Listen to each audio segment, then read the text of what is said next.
kalian luar biasa. Alhamdulillah. Kita taruh nganti kaya mumbul-mumbul. Ketiban lagu plong-plong-plong iki mau. Krono aku nek Boten. Edap-edapi ngono. Tembang nika njumboke raos penggalipun Bapak Haji Rudi. Heeh, so Ibu Hajah Fitri. Ibu Hajah Fitri kersanipun plong penggalihipun. Nggih. Plong ing manahipun. Saya dalu menika tutup giling. Dados plong sedaya panjangkahipun insyaallah dipun ijabahi dening Gusti Allah Subhanahu wa taala. Amin, amin nggih Mas. Alhamdulillah. Mak canggih Yulimbo. Damel anu dalem. Nggih. Panjenengan pun banyak terus. Wit wau kula rungokke iki kok. Lah piye? Masa lek dalange monoton ora nek banyolane ya penontonnya ora iso guyu. Ampun melih kok dalang, ampun melih kok nggen payang, nggen campur sari. Pengaosan mawon sakniki kedah wonten suasana-suasana humoris. Nggih. Mula masyarakat Jawa Timur sudah terbukti tidak mau diajak untuk berpikir, tapi harus kita ajak selalu bahagia. Mula tepuk tangan untuk wonten ing masyarakat dalem nika. Nggih, luar biasa. Selalu bahagia. Nganti sing nonton tekan buri ngono lho Mas. Wah, biasa ngriki nek sing delok rame kula ora gumun, Mas. Sebabe? Wong ora bayar kok. Nek bayar mesti ning niate sing kagungan dalem lak nyenengne wong akeh. Niki sing iso diarani inama a'malu biniat. Artinya niatipun Bapak Haji Rudi sak keluarga berbagi kebahagiaan dan berbagi kesenangan. Betul. Mula wong ki nek sugih ya aja malih, yen penak ya aja ndangak, sugih bondo aja pamer dodo. Selalu utamakan silaturahmi karena silaturahmi akan mendekatkan rezeki Allahumma. Amin. Niki Mas. Mula seneng apa tutup giling gini. Tutup giling. Iki lho, tutup gilinge kaya ngene Mas, nutuk cobi. Ayo. Nyapa? Loh, kok nyapa tutup giling kuwi lho. Regenge kaya ngeten iki, Cobi. Aku jane mau tekol Pak Kanto. Ini rada maju ben kena lampu. Omong pisan mak clemong nek ora penak kok moh teko iki lho. Lah piye wong buka giling ra diceluk tutup giling iki ya. Loh, piye to maksudmu ki lho? Iki acarane kan tutup giling. Lah iya, buka ya dhewe ra kok roh ditutup ki terus piye? Loh. Sik iki panjenengan yang mengklarifikasi, Mas. Ora, iki cara-carane sambil menyelam minum air. Loh, priya menyelam minum air. Yo wetenge kembung ya. Mas, ngene lho peribahasa, peribahasa. Ngeten. Sampeyan ki nek bengi iki terlalu bodoh banget. Iso-iso aku karo Mas Kangko lho sing budal, sampeyan ora melu lho. Pak Haji Rudi iki karepe budal sapa? Karo Mas Kangko. Ora apa-apa budal lho. Loh, lah kepiye? Memang iki tahun-tahun pecah bengi iki. Kok tahun-tahun pecah dagelan to. Ora. Pangapunten. Wong kowe iki contongmu ra ndonga sing elekno nyapa. Ora ndonga pancen yo kabeh iki do pecah. Ya mek awake dhewe iki sing awet mergo aku sing iso mbak pusi mek aku tok dadi. Wong kuwi nun pangapunten Mas. Panjenengan iku mimpin yoga sak menten kathahipun. Tanggal jawabipun lak ageng to. Yo tanggung jawab gedhe no. Tesik dipun paringi tanggal jawab Waranggono. Sik dhewe tanggung jawab pemusik, sik dhewe tanggung jawab tukang son, tukang panggung. Lah nek kaya awake dhewe ngene iki lho, semua pekerjaan itu pasti membawa resiko tur ya abot, ngono lho. Lah lek abot nyapa dilakoni? Loh. Wong urip iki golek entenge kok. Iya, tapi semua pekerjaan itu pasti memberatkan. Pak Haji Rudi arep kepiye-kepiye senajan to wis mulya wis kepenak, tapi proses membawa suksesnya itu penuh dengan lika-liku. Kaya ruru wae kowe. Lagi petuk bengi iki roh prosese kowe. Ki jane iki kowe iki jane Jak omongan kok nyerekal terus. Klambimu karo aku padha lho, Mas. Padha tapi lek beradu argumen ngene iki aku iso beda. Loh, maksudnya Pak Haji Rudi iki ngejak seneng. Dum-dum sodakoh ora wujud duit tapi wujud tontonan. Dono rasa. Wong sing mirsani ya seneng, Pak Rudi ya seneng, sing ditanggap ya seneng. Lah awakmu pra ya seneng. Weruhe Pak Rudi seneng. Loh. Pak Rudi wis mesam-mesem kaya ngoten kok ora seneng. Kuwi mikir. Loh. Mikir apa jale? Bengi iki entek kok akeh men. Iki lho, wong ki terlalu apa ya jenenge berpikir buruk ki ngene iki. Dangkal pikirane dangkal. Sampeyan ngerti pengorbanannya beliau seperti itu coba. Ngene iki guwak ragat golek nikmat tujuannya ben slamet donya akhirat. Betul. Saya gandul syafaat saka Kanjeng Nabi Muhammad sallallahu alaihi wasallam. Betul. Ki ben penak ngono lho. Kaya ruru wae iki. Lho. Iki cangkemmu ki jane Wong dijak nyambut gawe kok ming ora iso nyawiji iki lho. Ngene iki paling tidak urun rembug, urun donga, melu mikir. Terus dipikir karo Pak Rudi nyapa aku melu mikir barang.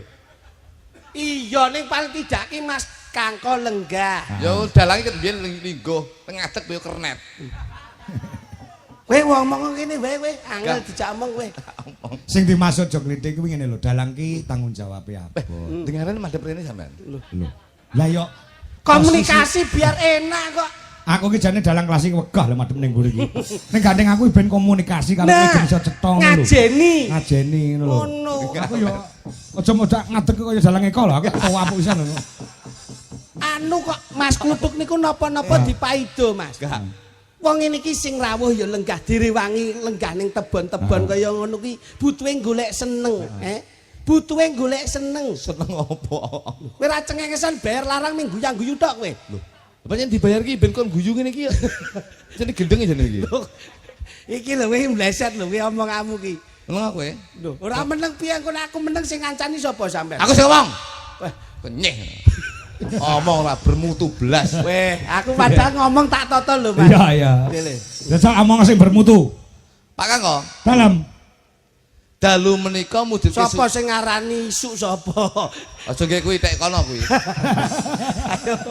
Ngono. Dalu menika Pak Rudi nimbali jenengan dalam rangka tutup giling. Lah wis jelas toh. Tutup giling menika napa? Wong ki dari awal saka awan dadi bengi saya bengi dadi awan. Saka apik dadi elek, saka elek dadi apik. Iso dadi apik. Ini yang bisa dinamakan dinamika kehidupan dalam kehidupan yang kita hadapi di dunia ini. Masya Allah. Ono buka, ono tutup. Mulane kalau wingi menika buka giling, alhamdulillah petani hasilnya melimpah ruah. Pak Rudi tutup giling menika mujudke syukur marang Gusti Allah Subhanahu wa taala, nimbali panjenengan paring panghibur dumateng sedaya warga masyarakat ing dalu menika. Niki nduduhke wujudke syukur marang Gusti Allah Subhanahu wa taala. Lah mula wondene kaya Mas Kangko karo Kang Rama. Kuwi wondene kaya tanduran tebu nggih to Mas. Turun tumurun saka nggon saka dadi tunase nganti tekan dadi tebune nyatane ya nitis nggon putrane Mas Dwijo Kangko. Mula wondene kaya tebu dicontoh, tebu ki dicontoh. Ya ya, saka Mbah Sukron medun ning aku. Leres. Apa lek tunas ki mesti apik. Tebu ki nyatane ya nek sing bongkeng. Ayo. Urung mesti lek tebu ki tanduran apik kabeh. Mesti di antara mereka tebu-tebu sing ditandur kuwi mesti nek sing bongkeng. Dadi sesuatu yang baik pasti ada. Mesti nek eleke. Ngono, cecengesan kowe. Aku ora ngerti iki ora tebu tok iki rencanane jagung ki sok ben subur. Lah sebabe Mas. Diuyu wong sakmene iki lho. Iki maune ki jagung ki, maune jagung ki. Batinku ki sapa kok madhep rono kae. Penot wayange ning kene kok madhep rono kok nguyuh dipeke.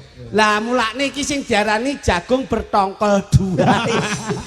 Ya iki, kowe ra mudeng kok ngono diomongi ra percaya. Kene tak kandhani. Pangapunten Mas Kangko. Ya. Masyarakat ingkang lenggah dalu menika mboten ngirangi ras hormat para kepemerintahan Forkopincam lenggah. Nggih. Wonten Bapak TNI Polri nggih lenggah. Para desa yang dikasih Polri. Pak Juwanto, Pak Lurah ya rawuh. Berarti ini salah satu bentuk serawungnya Pak Haji Rudi itu hebat. Kok kowe ngomongnya aku karo Pak Rudi lho. Pak Rudi karo aku padha-padha petani tebu. Masa? Aku ya petani tebu. Loh, lah kok ora ngomong kowe? Nandur tebu ki 3 ning ngarep omahku. Tebu karo pring kuning ki tak tandingan. Iki lho, kowe omongmu ki ora kena dicekel kok iso. Lho omongan cekel ki rasamu ki terus nyambit. Mulutmu adalah harimaumu. Ya. Kuwi mbiyen, lek saiki ki jarimu adalah harimaumu. Loh, kok saged? Lho iya no. Mbiyen mulutmu adalah harimaumu. Okay. Tapi sekarang tuh jarimu harimaumu. Kowe ngantek nggih story sing kira-kira menyinggung perasaan orang lain. Kowe kena pasal kowe cilaka kowe. Ya. Iya lah. Komen sing nglarani ati. Komen sing nglarani ati, kowe kena pasal. Bener. Ya ora? Undang-undang penyalahgunaan ITE. Bener. Jadi duduk mulutmu harimaumu dulu. Sekarang itu adalah jarimu harimaumu. Nek lak ajining diri saka lati. Kuwi mbiyen. Urung mesti sing mbok ngene kuwi. Lah apa iya? Ajining diri saka lati. Berarti lek dirine latine apik, dirine jati dirine ya mesti apik. Kowe roh bupatimu? Bupatimu. Ngerti? Sapa? Pas Giri Sancoko. Bupati Ponorogo lho kuwi. Latine apik, janjine apik, nyatane ya kecekel KPK. Kowe mau jane rasa omong kuwi wis malah. Kok ngendi-ngendi kok kowe iki kok. Ya ora? Iya nek Urung mesti. Urung mesti, kabeh urung mesti ya. Urung mesti. Dadi lati ki aja didelok saka jati diri. Jati diri. Hati-hati lho golek. Nek lak sinambung to kuwi. Sinambung piye? Mergo ajining diri saka lati lak gumantung saka ajining raga gumantung saka busana. Nah, iki gandengane. Nah kuwi lho. Ajining raga saka busana. Saiki iki sing gampang ngapus iki klambi sing apik-apik. Sing jas-jasan. Sepaton, gilap. Terus ajining raga saka busana. Berarti lek busanane apik mesti tumindake ya apik. Urung mesti nyatane sing korupsi kae lho, nggih jas. Ayo. Nggih sepatu gilap. Heeh. Tas kalor ngidul ya bermerek. Sing ngomong sapa? Mbok ajen iki ragane kaya ngono. Ketoke sing dadi provokatore demo pati iki to ketoke. Ya, nek tapi kene ya bener. Lah nggih. Tapi sing nganggo apik-apik ora mungkin nganggo jaket Honda. Nah, urung mesti. Urung mesti. Dadi wong ki aja ndelok saka pakaiane, tapi deloken saka perilakunya. Ora disawang saka njabane, tapi jerone. Dalam bahasa Inggris mengatakan don't look from the but look from the outside, but look from the outside. Don't look from the outside, but look from in the heart. Jangan melihat dari sisi luarnya, tapi lihatlah dari dalam hatinya. Kilo. Awakmu tak akoni secara pemikiranmu jenius. Iya, kudu berpikir ki kaya ngono. Berarti pepatah mengatakan dulu ki urung karuan diterapni saiki. Saiki bener, Bos. Ngono lho. Lungono. Ya. Ya, anggrek. Berarti urung mesti yen Mbah Sukron nitis gan putrane njur padha karo wong tuane urung. Urung mesti. Enak apa? Lah kan wawan ora ceblok saka adoh saka wite. Betul. Heeh, iya. Berarti wawan ora ceblok adoh saka wite. urung mesti. Lek gondol codot kok ya saka wite. Ayo. Ya ora? Jadi pepatah dhisik kok Salah, Pak. Urung mesti diterapne iki bener. kacang mongso ninggalo lanjaran. Kacang Mongso ninggalo lanjaran. urung mesti. Lah lek kacang iki digondol Garuda. Yo ninggal lanjaran yo. Kae lak nggon sponsor kae. Tapi kan realita. Oh iya, Bos. Maksudnya nandur kuwi ngunduhno lho. Urung mesti, Pak. Kok iso ora mesti? Lah lek nandur terus cukul pangan wereng apa yo ngunduh yo. Iki pepatahe wong Jawa lho. Wong nandur ngunduh utang nyaur. Urung mesti tangga ki utang malah minggat. Ngene lho, tembunge sing indah nggon pendidikan ki enek. Apa? Guru kencing berdiri, murid kencing berlari kuwi padha. Aku temokno nggih sing nggih pepatah kuwi tak tapokane lambene iki. Lho, salahe apa? Guru Kencing berdiri kuwi pepatah sing diskriminasi. kok saged? Guru kencing berdiri, Murid kencing berlari. padahal guru ki enek sing lanang enek sing wedok. Kowe tau tumon, guru wedok nguyuh ngadeg. Lah ndeledek kok kene, ya. Mbok kowe ning ngesore ben iso kuyan raimu kuwi. Oh dijak omong kaya iso kon ndi. Dadi wong mesti Berakit-rakit dahulu berenang-renang ke tepian. Mula kaya Pak Haji Rudi itu bersakit-sakit dahulu, bersenang-senang kemudian kaya bengiki. Proses. berakit-rakit Dahulu berenang-renang Ke tepian. bersakit-sakit dahulu Bersenang-senang. kemudian awake dhewe iki flashback tahun 2020. flashback apa? Tahun 2020 musim napa nika? Corona lho. Corona, Covid. Berakit-rakit dahulu. Sing lara ki lho do mati kabeh ya. Berarti Sing ora selamat ki sing sehat kabeh. Oh, Urung mesti Pak Kangko. urung mesti. Pak Kangko. Dalem. Urung mesti. Iya ya. Lah apa kono ki apa ya wong ora cerdas nopo? Lho tak duduhi ngene iki. Lah saiki nek Pak Haji Rudi karepe ngeten iki napa jale? Ya wayangan lho, mosok ngene tahlilan. Lho. Iya wayangan ning mujudke syukur. Syukur kowe lho kowe syukur. Syukur ki ya nikmat sing dilakoni yo dibagikan. Dalam bentuk apa kuwi? Bentuk sosial dalam bentuk materi bisa, bentuk doa bisa, secara fisik ya bisa. Kuwi tindakan.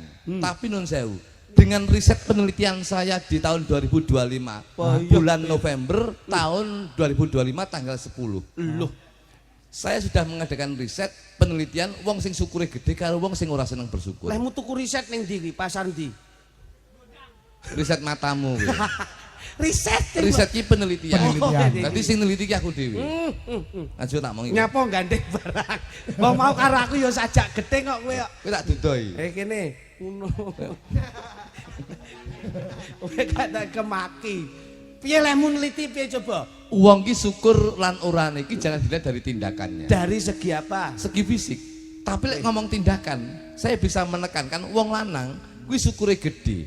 Dan saya bisa meyakinkan wong lanang kuwi 99,9% kuwi besok malah cadangannya swarga, Mas. Oh, wong lanang Swarga.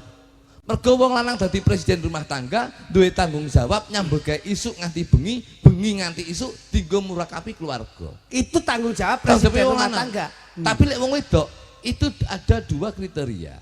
Oh, contohnya Mas. Nun sewu, wong wedok sing ayu ki malah besok cadangane neraka, Pak. Sik. Kowe ra ngeden-ngedeni lho. Bojomu barang yo mbok dandani ayu no. Pancen arep tak cemplung niku lho kuwi. Iki ra penak iki omongane iki. Sik, ana tembang iso nggelar iso nggulung. Nek ayu Neraka, Pak. nek elek Swarga. Karena apa? Nun sewu.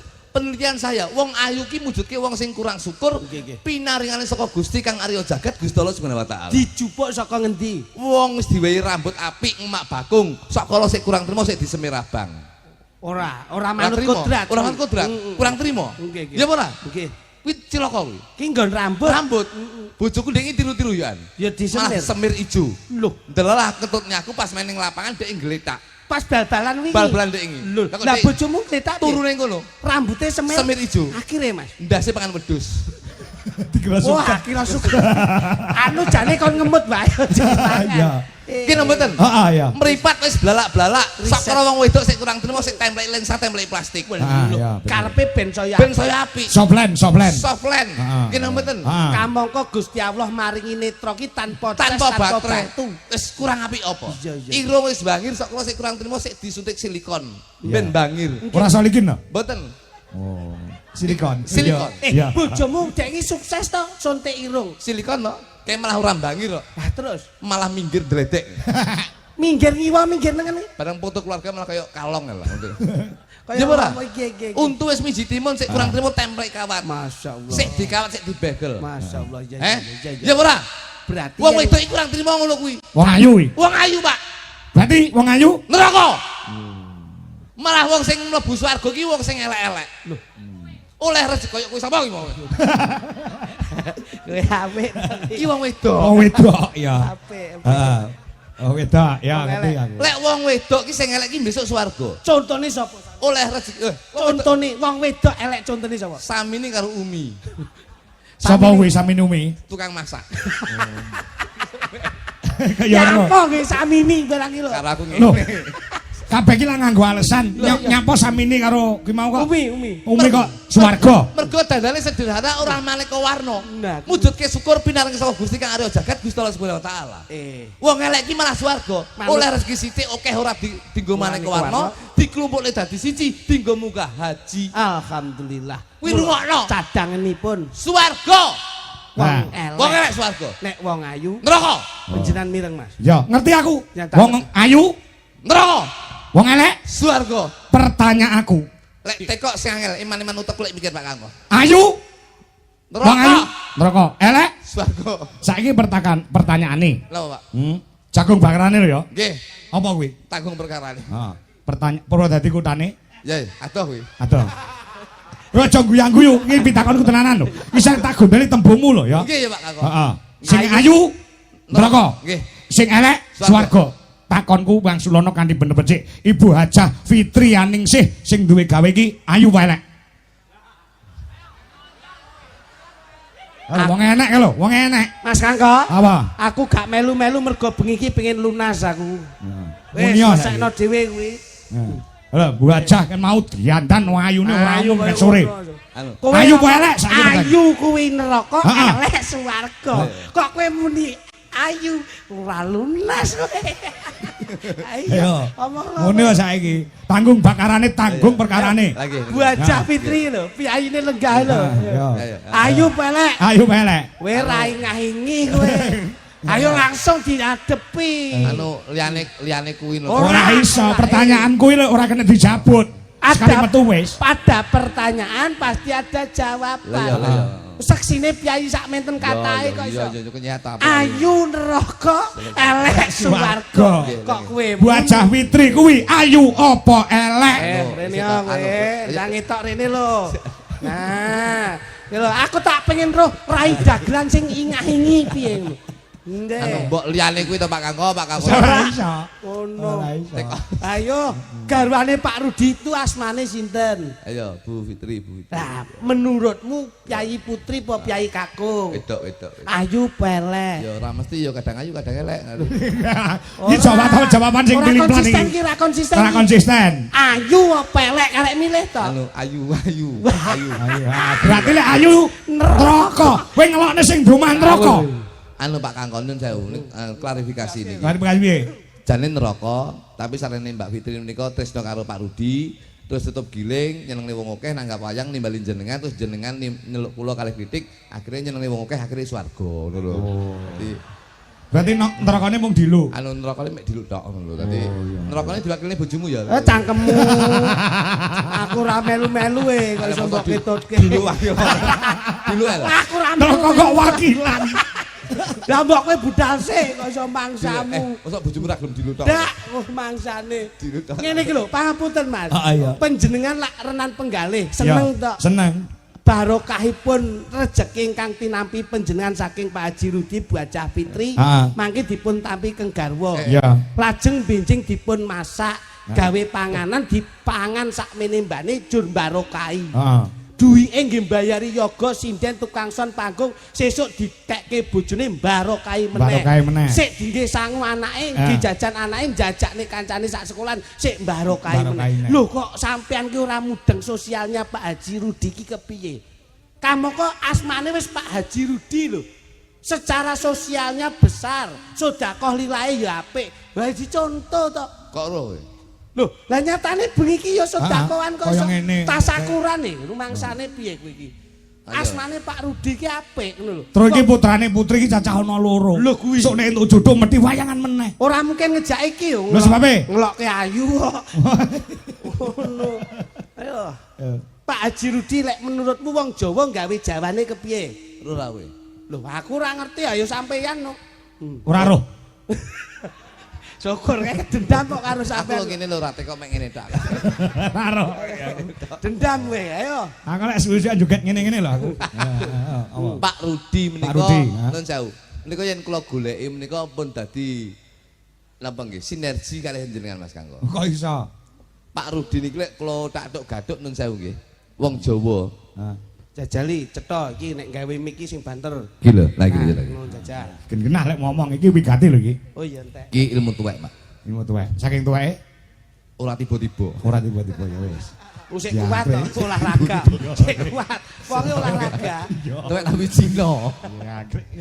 Ya, nah, mulya. Pak Rudi menika wis pas mergo napa asmane Rudi. Wong Jawa menika kudu njawani, wong Jawa ki aja jahat, wong Jawa ki aja jahil. Jawa Jawi Jiwi. Nggih. Loh, ora mudeng kok. Dagelan diperok lingguh. Aku tak ngematke sampean sik. Kaya wis. Nek ra iso lagi aku sing maju ngono lho. Dagelan sing nemu asam urat iki.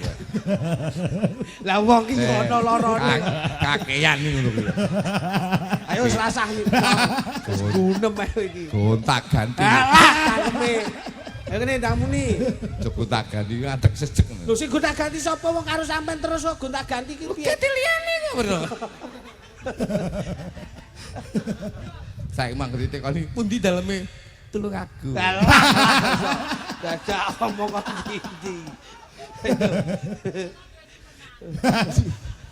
Tulung. Iki kerja ora cengengesan iki.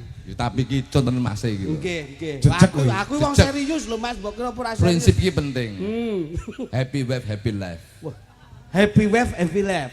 Apa Bahagiakan istrimu, kedepannya keluarga akan lebih bahagia. Wingko katon kencana. Kencana katon wingko. Ayu mergo tresno. Tresno, beautiful because of love. Loh, jan bocah iki sekolahe mbiyen ning Inggris suwi to? Suwi aku. Loh, ning kono pulaan apa? Betul kunci. Kunci apa, Mas? Kunci Inggris. Nggo kunci ndasmu. Oh no. Pak Rudi menika teng Inggris. Menika pun suwi. Kowe ra ngono. Pak Rudi nang kene, ora nang Inggris. Omahe kene kok nang Inggris. Aku alih. Kowe iki ora fokus kok nek kerja. Wong Jawa. Wong Jawa kok wong Inggris gundulmu. Pak Rudi menika yen kula goleki. Inggris. Rudi ki ru ki ro. Apa sik jelaske iki apa ki? Mbok Jawa. Lho, Jawa ki njikuk saking pundi? Saka aksara Jawa. Oh, lah ini lho Mas. Oh, ana Cok. Pak Rudi ki ru karo di. Nggih. Berarti lek Jawane ro karo do. Berarti ro ki hana cara. Hana cara iki papat sekawan karo do. Hana cara do 6. Papat karo 6 10. Papat karo 6 angkane 1 karo 0. Jumlahe 1. yen digoleki menika judu. Judune tadi alhamdulillah Pak Rudi menika wis ketemu judune jadi petani tebu dan alhamdulillah hasil dari tebu ini bisa mensejahterakan keluarga besarnya. Tepuk tangan untuk Pak Haji Rudi. Elok. Berarti apik ki? Syukuran nimbali Mas Kangko. Mas Kangko ki kang ki ko ki ko. Oh, Kangko kang ki digawe ko. Kone tetep ko. Dadi hana cara ko 5 karo ko 5. 10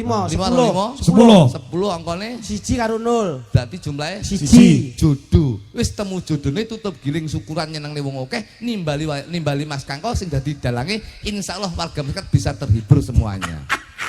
Bocah kok pintere. Wah, aku kira ngerti nek sampean duwe materi kira ngerti. Pak Rudi kuwi mau ro karo do ya. Temune jodoh. Kita lek gonta-ganti kuwi gampang haus ngene ya. Ya. Alhamdulillah. Ya. Mas Kangko ko karo ko temune 10. Temune ya jodoh. Terus sing ditandur? Sing ditandur tebu. Tebu kita bu ki bo. Ana cara kodo top itu karo bo. Ana cara kodo to sawala padha jaya maga bo 18. 7 karo 18 slawe iki angkane 2 karo 5. Jumlahe 7 yen digoleki jodoh rezeki pati jodoh. Loh. Jodone asile tebu dingge nanggap Mas. Nanggap wayang nimbali Mas Kangko. Dadi jodoh ki rezeki kabeh Mas. Di antara Mas Rudi Mas Kangko karo tebu wis jodoh kabeh. Tibone jodoh kabeh. Lho. Napa rezeki sik ning aku ning sampean. Iya. Napa jenengmu? Klitik. Klitik iki kok karo to. Nggih. Hana cara ko ki 5. Nggih. Karo tik kita. Hana cara ko data. 5 karo 7 12 angkane 1 kalih 2. Yen dijumlah 3. Jodoh rezeki pati. Lho. Lah kok kene iki. Iki ramalan Jawa. Ramalan Jawa layakno aja langkung mbok jak terus. Ya arepe nyimplah ngene aku. Lho iya, iki hati kowe nyambut. Dadi nek aku tibane 12 iya, 12 karo 1 karo 2 jumlahe 3. Yen dijumlah jodoh rezeki pati. Lah ki mau Pak Rudi jodoh, Mas Kangko jodoh, tiba tanduran tebu jodoh. Mergo wis chemistry. Lho, aku tiba pati. Dadi hati-hati nyambut gawe kowe. Lah mboten kula tok to, Mas. Sapa? Lah niki Kluthuk. Lah kuwi kluthuk iki kok karo to. Ko 5 to 7 jumlahe 12 1 karo 2 jumlahe 3. Pati jodoh rezeki. Dadi wis pas jodone Pak Kangko kalih Mas Rudi tiba rezeki aku kebagian. Loh, aku mau tiba apa Mas? Pati. Kamu kok tilu ya? Jodoh rezeki pati. Lah sampean padha kluthuk iki. Lah kluthuk padha tibane ya telu. Lah ya piye jajal? Pati jodoh rezeki. Oh lah matane. Lah patine didhisikne Mas. Layakno slamet kowe. Wah. Lho iki Jawa lho, iki ramalan Jawa lho. Sik. Piye Mas Jajal? Nek aku mau piye Jajal? Jodoh rezeki pati. Berarti keri nggih. Keri. Jodoh rezeki pati. Klitik. Berarti pas kalih kodrate takdire Gusti Allah. Wong kuwi karek nglakoni urip, golek jodoh. Nek wis temu jodone mesti nyantol rezekine. Nek wis jodoh rezeki kuwi sanding, pati manut Gusti. Niki pripun, Wong? Pati jodoh rezeki. Pati jodoh rezeki. Wis rasah mbok arep-arep. Ngopo? Lah urung nampa jodoh ra nempu rezeki wis mati sik kok. Oh iya, matine sik. Lah mati sik iki. Oh. Aku lak jodoh rezeki pati. Mula aku keri ngono lho. Tibake kleru aku mau. Iki lho wong iki nek keweden yang ngene iki. Tibake aku mau tibake padha jodoh rezeki pati. Lah mulecet kaya mbah. Kersanipun gayeng Mas. Pak Haji Rudi menika mengajak hiburan ini tidak harus formal. Dados sekedar untuk napa nggih merefresh suasana. Mboten kersanipun kepenak. Kyai Kediri itu lunak. Lagon nggih seneng, guyon nggih marem, lakon nggih gatekke. Mula kecakup sayanipun. Ngampil kalih napa setunggal? Lah monggo. Sampeyan apa pira? Sembarang. Oke, siap. Anu tak goleke sing rada anu cantik wae. Kene nduk. Nih nduk, sampe nduk. Kene. Iya. Kabeh. Coba nelongso jamane, jaman rekoso. Urip pancen angel. Kudune ra usah ngomel, ati kudu tentrem. Nyambut gawe karo seneng. Olah aja batal Yen dikongkon iya sing teman. Langsung tak duetke wae. Kene nduk. Siji loro. Oke no niki no. Oh karo Baratno. Kula tak milih sinden sing rodok penyakitan. Lah miket mau kemulan terus kok Mas. jane sinden po arep antri cukur. Kok kono ya angin ngebes ra umum kok iso. Kene rek ayo rek mlaku-mlaku ning tunjungan. Rek ayo rek rame-rame bebarengan. Ca ayo ca sapa gelem melu aku. Ca ayo ca golek kenalan ca ayu. Yo kuwi apa to kuwi kok iso kae lho bagiamu kae lho tunas tebu kae lho ngono diopeni Gak karo gitu. ora iki sing kene ya kene wis kalah dhisik kok iso ngono Mbok tambah 50.000 tak ijol iki ya. lho kok tambah-tambah 50.000 rumangsamu kowe padake apa wae ayo kono diurusi dhewe Kayak penyanyi dangdut kan. Gendang gelem ora? Ih galak ya, Cok. Pertama galak ning matnoku suwi Nyokot. Padak iki kowe. ora ngerti kok kowe mang. Oh iki gelem ora gelem ya kudu jodone dhewe-dhewe. Lah nggih leres. Serasi. Anu ya serasi selaras dan seimbang. Nduk, besok nek awe duwe putra ya dijenengke kaya asmane Pak Rudi apik. Nggih. Rudi iki rukun dina-dinane. Mula usahane tebu tetepo gawe bunga. Dadi awake dhewe rumah tangga sok anu ya nduk ya. Dijenengke anake anak sing berbau alam ya nduk ya. Paling tidak tole lawu ngono apik. Oh, gunung-gunung. Mungkin no jenengku Semeru ning Tias ya. Semeru ning Tias ngono. Jeneng alam nduk ben rada beda. Ade sampean ndek anak jenenge Sapa? Lahar Gunung Merapi. Panas nunggu nesu terus engko arek dhewe. Emosi terus kaya Pak Rangga. Ngono ya nduk ya. Iya, ngono Mas. ya. Ben apik ngono. Cak ayu nek kaya ngene. Saya kuru awakmu iki jane sehat wae kena anu iki bojoku nang saya lho. Iki bojoku ndek ngene nang saya Bos. Apa? Duwe grup deh. Grup napa? Lek ning gone Jakarta nek trio maca. Nggih. Terus enek trio libel. Nggih. Terus enek penyanyi. Dua Serigala. Dua Serigala. Bojoku ndek tak wah ini tak gawe grup iki jenenge Sweet Urin. Oh, sweet urin apa Mas? Sweet Urin. Loh, Apa itu Apa, artinya? Sweet ki manis, urin ki kencing. Dadi kencing manis gitu. Weh rasa mbrono iki lho. Anu, pangapunten Mas Kanggo. Piye. Mawi penjan pirsani kados pundi? Dedeg piadekipun mawi kula sampun cecaketan ngeten pripun? Kaya serasi kaya Kamajaya karo Kamarate. Alhamdulillah. Iki lho, Nduk.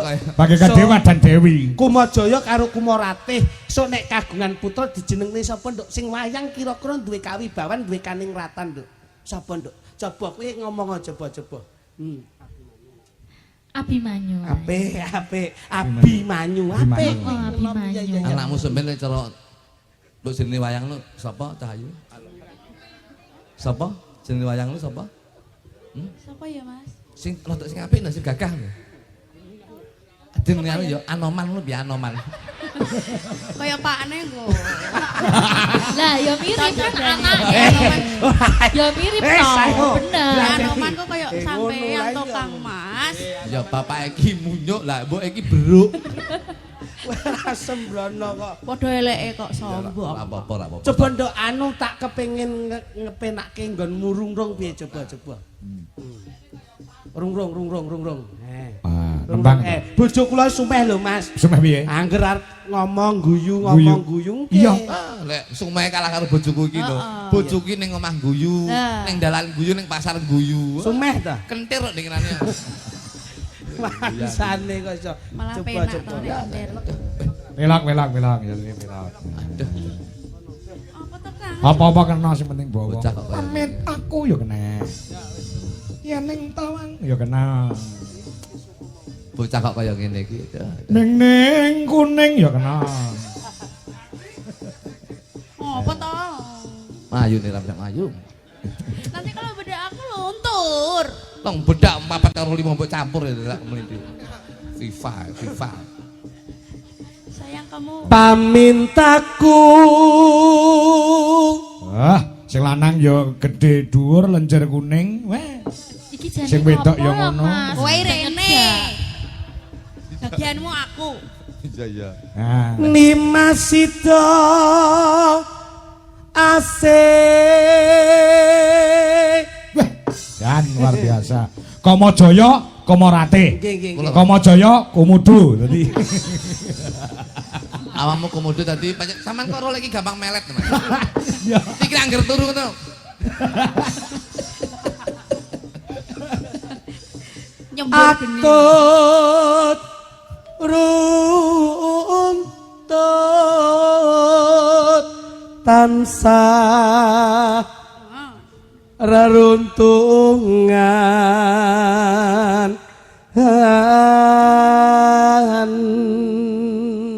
diajeng Iya, Mas. ana surprise kanggo sampeyan. Apa kuwi? Sik ning kene wae tak pundhut kita. Surprise iki apa le? Kene. Kok Aku gelek. dikei surprise. Kene. Surprise iki apa le? Tak pundhut Hadiah toh. iki limited edition. Wih, Iki saka Singapura Apik, asli. dari Singapura. Iya no. Iki kanggo Makasih sampeyan. sayang. Ya Allah, Makasih. merek. Sok nek awake dhewe lelungan gawe iki wae. Oh, mereknya Iya, Charles sih. Sampean ya tak wae surprise. Tas iki Itu mereknya apa itu? ini mereknya sedot. Karo Ini mereknya Hermes sih. mereknya The Sedotan. Kowe iki ora Harganya berapa itu? Aja didelok regane tapi proses pembuatannya. Oh gitu. Lah nek iki kulit asli to, Mas. Loh, iki Iki kulit asli. iso nggadah pitik ora. Iki kulit asli. Kulit asli Lah iki iki lek pengen asli, larang. lek pengen asli iki iso ben kulite iki tak klonthok. Wah kaya Joro Sando. Terus diajeng terus. Balik nang gini banyak, Mbak. Ini tak betak. Ade, sangone arak bareng. AM kuwi AM. Dadak maju gini ndak ben kena padangi. Apa to? Sini kamu. Ing sarina. Kesane kok gak kayak nafsu banget karo aku to, Mas. Ya nafsu dong aku babis minum jamu kok. Jamu apa? Sorengat. Apa kuwi sore ngat? Sore dombe jengat. Wong gawe jengat-jengat. Jengat atine jengat tresnane. Oh, pilmu enek pira, Mas? Pilku loro. Lek ngombe. Isuk loro awan loro suruh re. Wah, Pak Klitik. Badhe tindak pundi Pak Klitik? Masyaallah Pak Kangkong. Nggih. Menika sarimbit kalih Keng Garwa. Oh, kalih sinten? Bu Klitik. Tindak pundi? Badhe sowan wonten dalipun Pak Haji Rudi Bu Hajah Fitri. Wah, mboten ngaten Pak Kluthuk. Dalem Pak Kangkong. Sae sehat Pak Kluthuk. Siap Pak Kangkong. Wah, tindak pundi Pak Kluthuk? Badhe teng pasar. Oh, kalih sinten? Kalih menika kalih blu kutub menika. Kok iki lho Bu Klitik kok iso. Ya kan ya aku ya bojoku ya blu kutub aja ya. Yo Turunan nyambit. Bisa kaya entut ngono jenenge. Aku mbok lele terus semua aku. Aku ngelek-ngelek. Mosok bulu kutu. Ngelek-ngelek lambe ning atiku tetep tresno karo kowe Cahayu. Wis tak menengo. Wis tak menengo wae. Menengo lek kanthi omak jotos nang lho ya. Irungmu kok bangir banget to, Nduk. Janggutmu nyatis, irungmu nyatis, pipimu yo nyatis, bathukmu yo nyatis. Kabeh kok nyatis ki jane wong apa unta. Ora iso ngelem. Kok kabeh nyatis lho. Wong ki nek seneng. Seneng yo seneng tapi sing realita mosok kabeh nyatis lho. Malah kaya unta. Kowe kono genti kowe ora. Nek motoku piye, Mas? Matamu ndrendok. Lah, untumu mbok kawat barang ta? Iya, ben modern. Cepoten-cepoten. Lah ngopo? Ndek iki mbok kat mau sambar bledek malah. Lah kan ben modern. Tajak becek mangan kakung malah kewer-kewer. Kaya kebonan. Tembang lho Ayo rodok ben ganti kono. Oh, Aku pengen ngrungokne suaramu. Ada porone to? Yo sing lanang kasare. Sing lanang kasare kaya ngono ya ampun, ya ampun. Lah ya gak so sweet blas, Mas. Kok ora kaya ati yo. Ngene iki malah garapane penak kasar-kasar. Maksudnya anu, apane? Sayang. Sing wedok kaya tumpeng. Tumpeng matamu. Aku diece lho sayang. Lah kok mburi kaya tumpeng. Iso ndi iso mblenek ngono lho. Iya nyenengke. Tumpang metune lempeng. Wong ngene kaya berkat. Sayang kamu ridho enggak kalau aku nyanyi? Kenapa? Kamu ridho enggak kalau aku nyanyi? Loh, yo ridho. Masa wedok jenenge ridho? Ridho itu setuju. Setuju sayang, setuju. Kamu ridho enggak kalau aku nafas? Kamu ridho enggak kalau aku nafas? Ridho sayang. Kalau kamu enggak ridho aku enggak nafas. Loh, alah mati yo. Wah, blesi sing lanang tegel. Lah iya. Wis sing lanang tegel. Kudune ngene. Hei, Jajal, kamu kayak ini. Kamu kayak ini coba kamu. Sayang. Jangan sayang toh. Apa? Hani. Ayah. Oh iya. Ayah. Nah. Ayah ridho enggak kalau aku tidur? Oh, ridho tak kancani. Cangkem. Iki lho. Iki sing ditakon. Pasangane dhewe-dhewe kok. Aku lek krungu cah wedok sampe turu kudu ngancam. Aku takut. Kudu ngancam. Piye, Dik? Ayah. Dalem. Ayah ridho enggak kalau aku napas? Kalau kamu napas, ya aku enggak ridho. Loh, berarti pengen mati. Terus? Loh, tapi aku siap membantu untuk memberi napasmu. Lah ora tau sikatan jo gelem, Pak. Nyapa kok iso? Tak wae napas buatan. Untukmu pasangan. Ora tau sikatan kok. Yo, jajal banget sayang. Heng sarina. Ing sarina lan ngene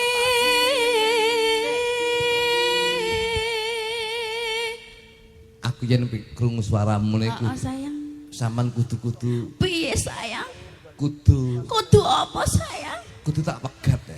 Ojo, apa aku wis ora bener. Jangan dicontoh keluarga yang seperti itu. Tapi saya yakin awake dhewe rasa pegatan Cahayu. Lah ngopo sayang? Urung rabi ya. Dik, Kok aku mbok konak-konak keket biyen. Ngaku. Kuwi ngono cara nyambutnya training. Mosok training nganti 5 tahun sayang. Lah aku urung rasane. Urung temu-temu. Hani, dalem.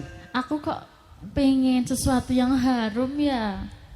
Piye? Pengen sesuatu yang harum. Loh, aku kan selalu 24 jam untukmu toh, Dik. Oke. Apapun yang kamu minta aku selalu menyiapkan. Gitu ya. Kamu pengen apa? pengen sesuatu yang harum. Kode tak pundhutne to harum-haruman iki spesial parfumku dhewe saka Paris. Wah, mesti lari. Mangane bingung parfum kok Paris. Harum ora? Harum pol, larang iki mesti. Regane 100 sih ya Hani. Paris 100 sih kok. Tuku ning Shopee. Shopee 100. Wis sing KW 30 KW. Pengen harum? Aku tuh merasa bau badan gitu loh sayang.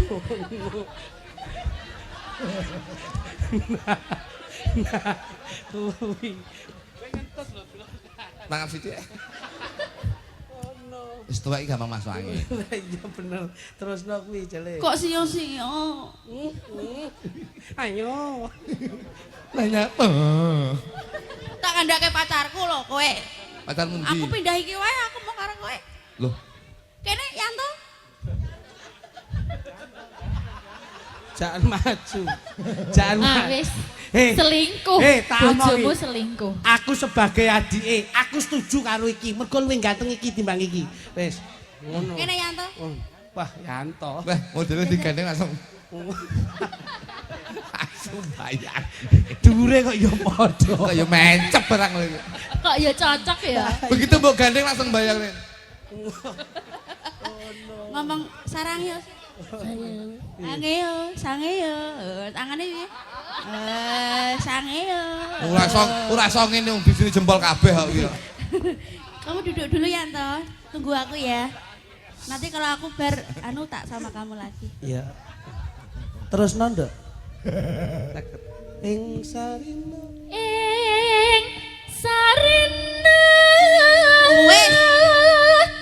Wis sawengine wis apa urung? Wis kok. Oh, wis to. Datan kinggang. Datan kinggang. Sara ampun. Welas Lamun. Lah iya lamun. Nyawang aku. Ada nyidam sari. Nyawang aku takon welas sithik. Oh iya. Lamun doh caketing ati. Mas, aku dadi bojomu aku tumbaske omah ngono lho Mas. Tekono gelang, tekono kalung iki lho aku gak pakai. Tekone omah loro gelem nggoni sampean? Gelem? Omah Dora rumah jangkrik lho. Kalung. Kalung? Aja tuku kalung, sesuk tak kalung nyarit gulung. Bongkong ora ndek apa-apa. Aku njaluk pegat lho. Ora iso lho rabiuk ngengkak kapu iki lho. Tapi rasane kaya uwis Kakang. Uweh. Rasane kaya wis mbok apa. Ngono ki saur. Apa iya Yayi? Apa iya Yayi? Aku kok suyuk jijik. Kowe iki ngono ora gelem ngladeni kok iso. Tete digundul. Iki ban nyeluk Kakang terus nyeluk biung ban. Ya. Aduh segonya metu. Lawannya endek. Iso digelandang kaya saya. Yen cedak tansah ngulaan. Aku penyanyi rock. Sida. Oh. Asih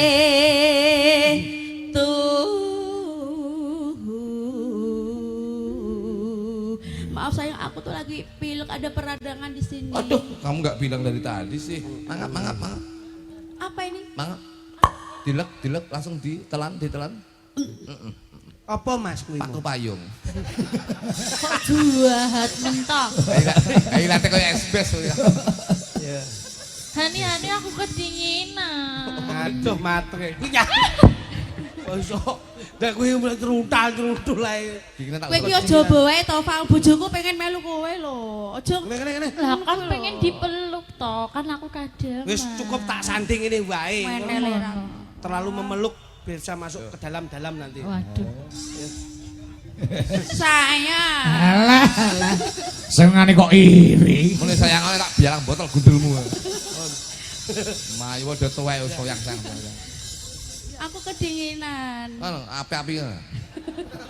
Api-api. Pindo mimi. Ayo, Pak. Pindo mimi lan mintuno. Meneh, Pak. Ayo.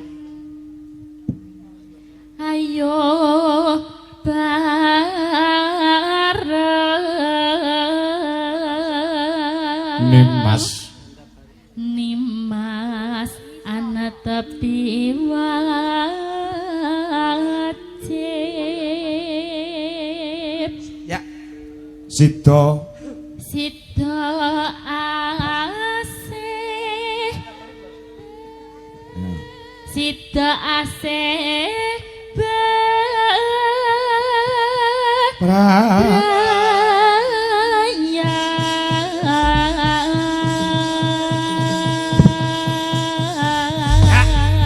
Mas Kangko, dalam bawane ngampil niki nanti lagunya Roman. Tetep digawe rancak dalu niki. Apa lagune, Jo? No. Asik. Wah, iki. Ya. Oh, teklek kecemong kalian to kuwi. Oke. Wah. Aku yang ngajak. Karaku. Ya. Yo. Sama kamu. Dijelas Indonesia. Ya. Apa kan judulnya? Teklek kecemong kalian kan? Janda baru. Oh, janda baru. Ya muga-muga ning tembang tok aja nganti Boten. dadi janda. Betul. Yo, coba kayak Mbak. Yuk. Tendang.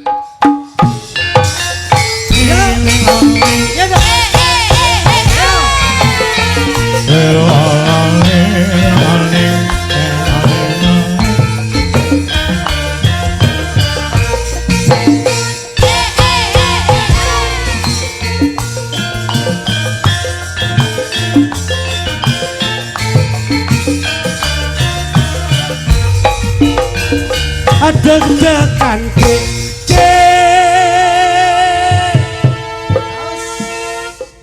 Tuh, Mas, dedet jengkleng no.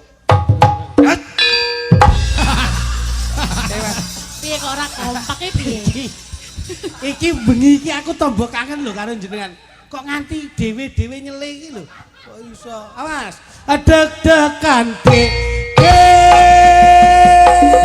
Iya. Ngene ngono. Ayo. Deg-degan dek.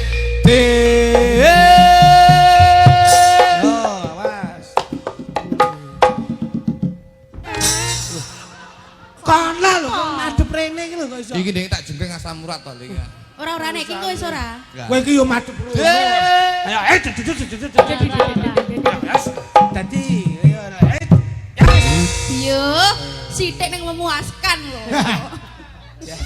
Deg-degan jantung deg-degan analikane aku krungu kabare ora nyono aku ra ngekewo apa bener seliramu wis pepisahan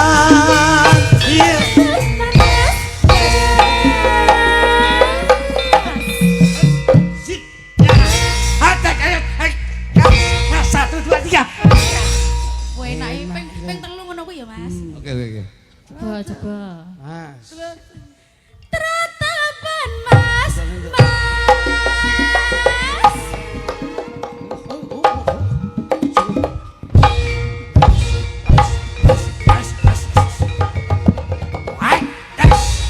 Sing wedok kok ora agresif blas. Eleke iki lho. Lah nyapa? Sing jenggleng kene kolore pedhot iki lho. Kowe mripatmu yo nyapa. Lah sing jenggleng kene kono sing agresif. Ora ngerti wong tua ki ya ngono kuwi ngono. Oh nggih. Siap-siap pamit. Nggih. Siap. Kene tak derekke. Ya, Aku yo. kene tak derekke lenggah ya diajeng. Makasih ya. Ayo ya sama-sama. Wong yo antah. Piye to? Ewangan aku. Lho kok piye? Sik to, ben penakno lho. Garwamu ki ya ditutke kok iso. Ben nunggu bojoke seruntul aja. Kok seruntul kok iso. Mas, Dalam kata sanget ingkang lenggahi dalu menika dari jajaran kepemerintahan Lenggah. Nggih. Pak Dewan, DPRD, Pak Juwanto Lenggah. nggih saking Partai Golkar. Mbak Lurah Pak Juwanto. Mbak Lurah Juwanto. Nggih. Terus Pak Dewan Kuswanto nggih. Nggih. Juga terima kasih kanggo panjenengan Bapak Haji Sugiran. Amin. Sing ngebel awake dhewe berdua. Siap. Nah. Mas Joy kene pamundhut saka sing kagungan dalem. Dawuh dipun sampaikan, Mas. Saking panjenengane Ibu Hajah Fitri. Nyuwun lakon Gerajakan Banyuwangi. Lah niki, kudu diaturke niki. Semaring ngartos 300.000 sembah nuwun. Gerajakan Banyuwangi. Amin. Juga banyak yang memonitor lumantar YouTube, Mas. Siap. Juga ada yang di TikTok ini di YouTube 3.500 pasang mata juga. Yang ada di TikTok Dwi Jolaras Indonesia mencapai 2.200 pasang mata.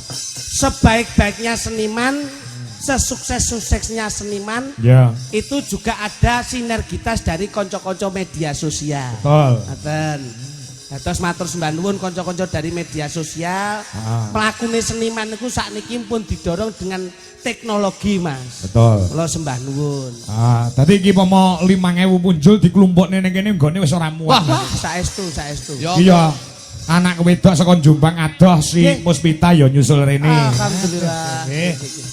Yo, iki diaturke pamundhut spesial kagem jampi saya panjenengan Ibu Fitri. Hajah Fitri. Nah, Banyuwangenan. Ayo Bu Dwi karo sapa jenenge Wiwi Irnawati. Iki Mbak. Panas-panas mlaku ora nggawa payung, sandale diseret lamaane mlentung. Surabaya keket fungsi ning Madiun Jakarta ayo rukun tetep merdeka. Panas mlaku ora nggawa payung, sandale diseret lamaane mlentung. Surabaya keket fungsi ning Madiun Biung Jakarta yuk Dirukun kemerdekaan. Nah. Spesial kanggo sing aku ngadalem. Saestu. Iki ana sinden namine Mbak Duwi.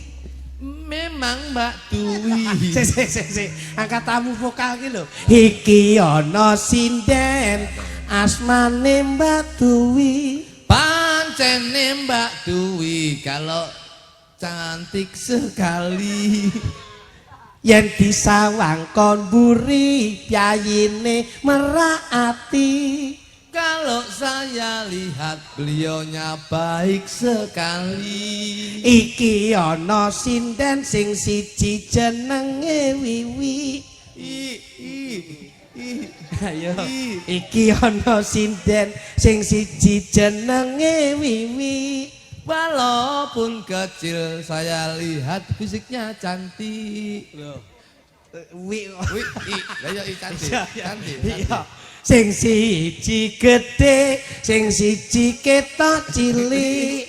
Senajan cilik saben isuk lah tau cawi.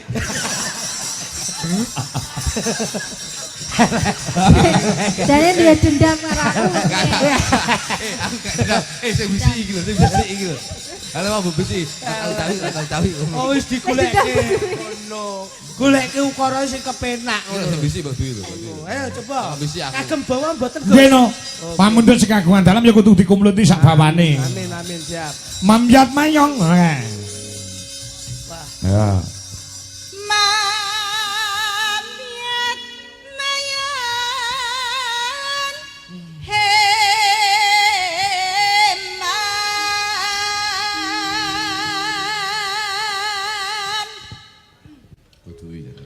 Saya mau live TikTok terus.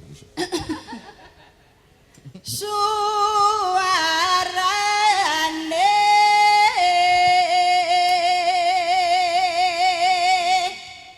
kiane bialam-bialangan. Belayo, lah suarane kendhek lambian. Batuane Mas. Oh, enak lho. Ais. Oh, ngono iki komplite iki nganggo jemblengan barang. Nggih, leres. Ah. So, Dalam Kok diceluk suwak dalem iki piye? Jenengmu sapa ta, Mas? sukluduk. aku lek krungu suwi kudu moro ae. Lah iya. Nyerambahi.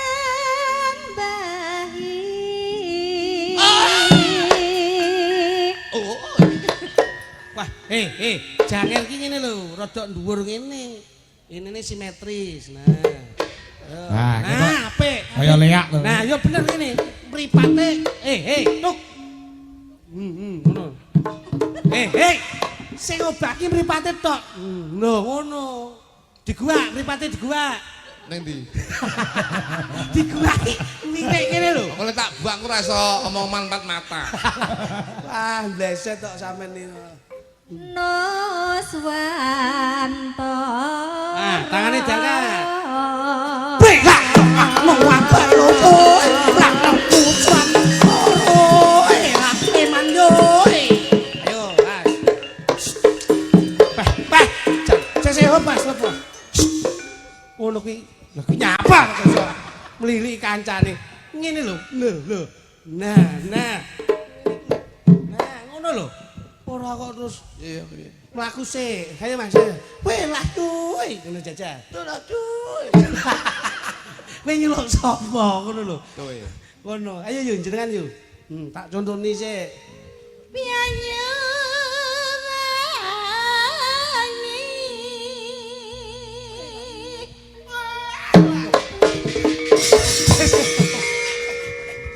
Engko sik. Urung kok nang. Udah kene bar kena pecel apa kowe?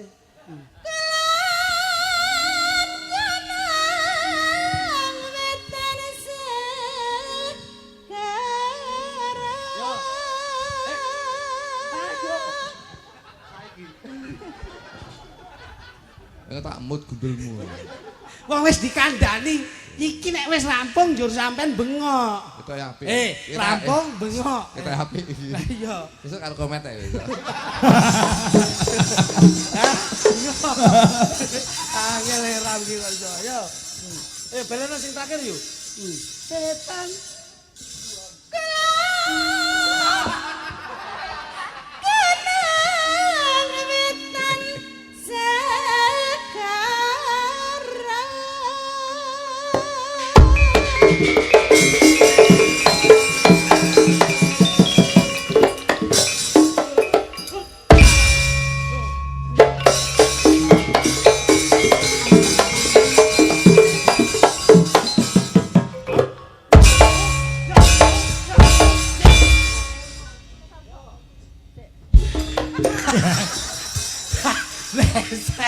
Kowe iki do migrane iki lho. Wah, jan wis ngono. Ah. Wah.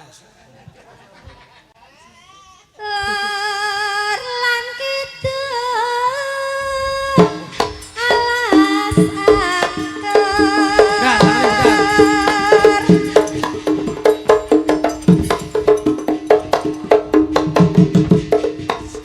Mlayu lho. Ndang langsung mencolot lho. Ngene terus ndang langsung mencolot kok mubeng tok iki lho. Wah. Ngono. Kang Kaliviat Liviat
Bukan melakukan dasmu.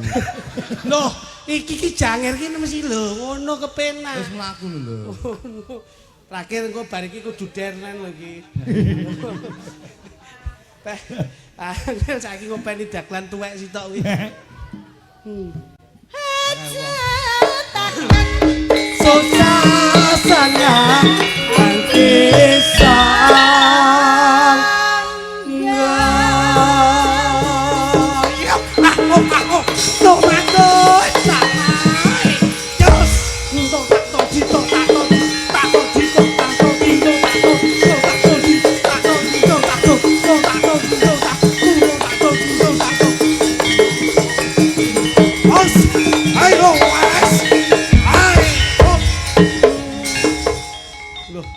terus nose toh.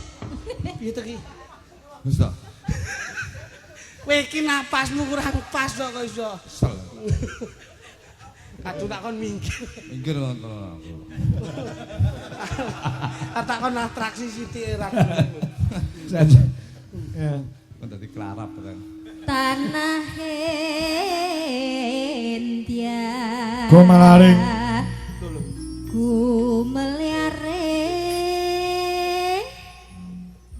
Gumeliaring Taman Sari Nusantara gelam jangan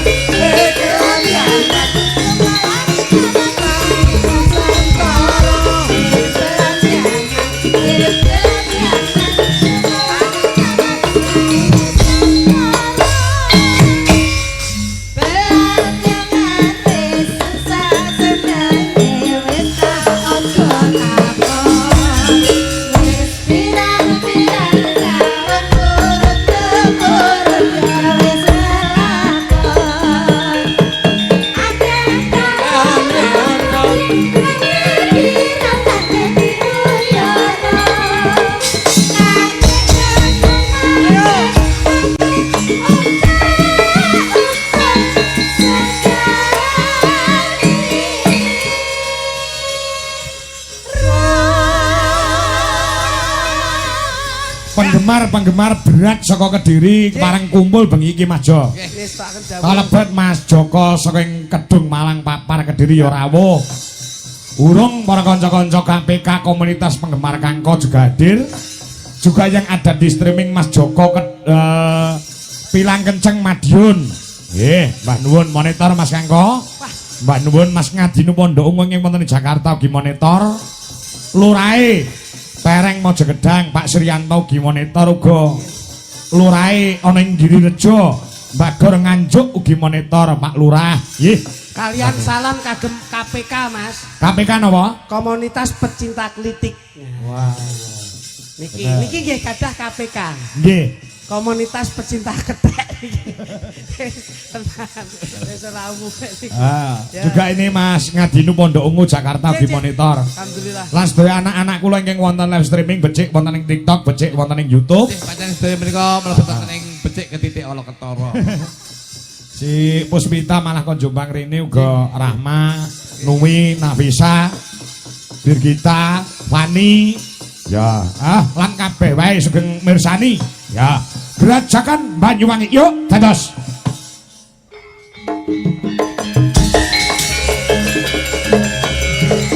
Mak-mak Indonesia, Ponorogo.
Mas Tarno, Tania Jaya.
Ferry Andria, terima kasih.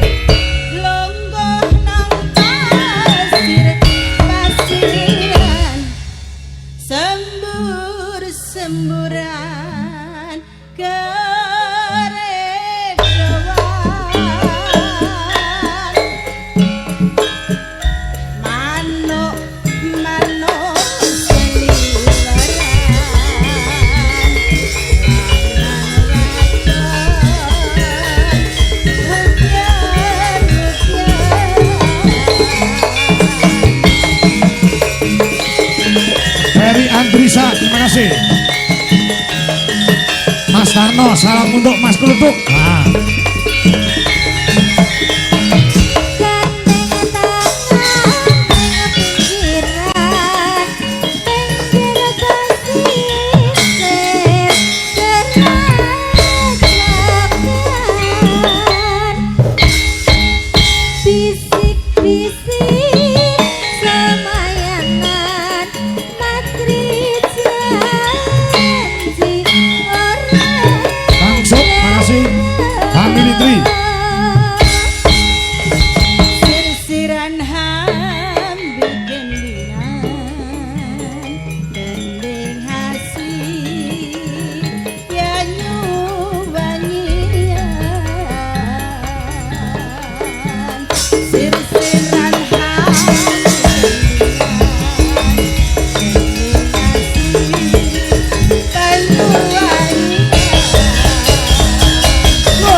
Tasih kalih Mas Jo Kritik leres Mas Kang.